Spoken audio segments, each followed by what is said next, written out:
अस्सलाम वालेकुम नाज़रीन इकराम, welcome back to my YouTube channel.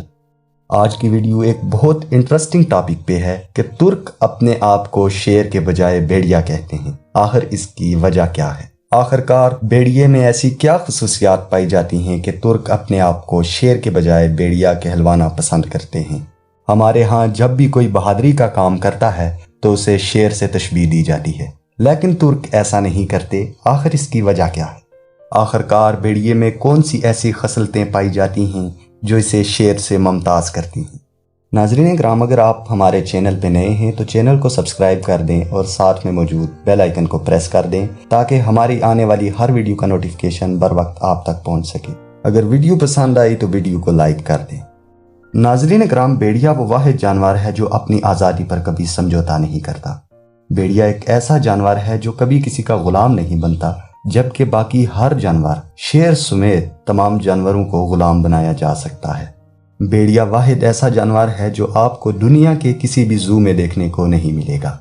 ये जानवर अपनी तेज और फुर्तीली आंखों की वजह से किसी भी जानवर का ताक़ुब आसानी से कर सकता है और फिर छलांग लगाकर बगैर किसी तकलीफ के इसका शिकार कर सकता है।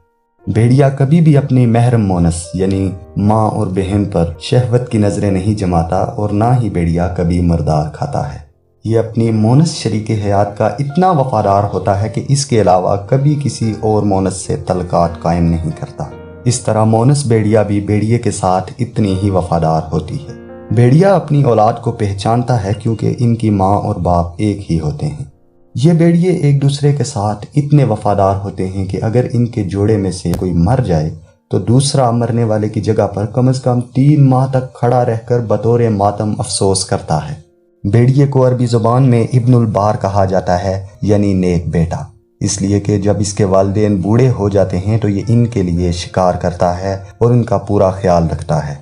भेड़िए की बेहतरीन सिफात में बहादुरी, वफादारी, खुददारी और वालिदैन से हुस्न सलूक मशहूर हैं। नाज़रीन इकराम, भेड़िए की यही सिफात हैं जिनकी वजह से तुर्क अपने आप को शेर के बजाय भेड़िए से तशबीह देते हैं। आपको बताते चलें कि मंगोलों और तुर्कों का कौमी जानवर भी भेड़िया ही है। नाज़रीन इकराम, भेड़िए जब एक जगह से दूसरी जगह जा रहे होते हैं तो वो बतौर कारवां बहुत कवायद और ज़वाबित के साथ चलते हैं। इनमें सबसे आगे चलने वाले बूढ़े और बीमार भेड़िए होते हैं। दूसरे नंबर पर इनकी फर्स्ट एड टीम होती है जो कि 5 मुंतहिब ताकतवर तरीन भेड़ियों पर मुश्तमिल होती है जो बूढ़े और बीमार भेड़ियों के साथ तावन कर रहे होते हैं। इनके पीछे इनका हंगामी दस्ता होता है जिसमें चाको चौबंद तरीन भेड़िए होते हैं जो कि हमलावरों से चलने वालों का दिफा करते हैं। कारवान में इसके बाद बाकी आम भेड़िए होते हैं। सबके आखिर में भेड़ियों का कायद होता है जो सबकी निगरानी कर रहा होता है कि कोई अपनी ड्यूटी से गाफिल तो नहीं और हर तरफ से दुश्मन का ख्याल रखता है। अरबी ज़ुबान में इसको अलफ कहते हैं कि ये एक अकेला 1000 के बराबर है। नाज़रीन इकराम, भेड़िया जिन्नात का भी दुश्मन है और ये जिन्नात का ताक़ुब करके उन्हें मारता है। भेड़ियों का रहन सहन और चाल चलन हमारे लिए एक बहुत बड़ा सबक है। नाज़रीन इकराम, आज की वीडियो में बस इतना ही। हमारी अगली वीडियो तक के लिए हमें दीजिए इजाज़त। अल्लाह निगहबान।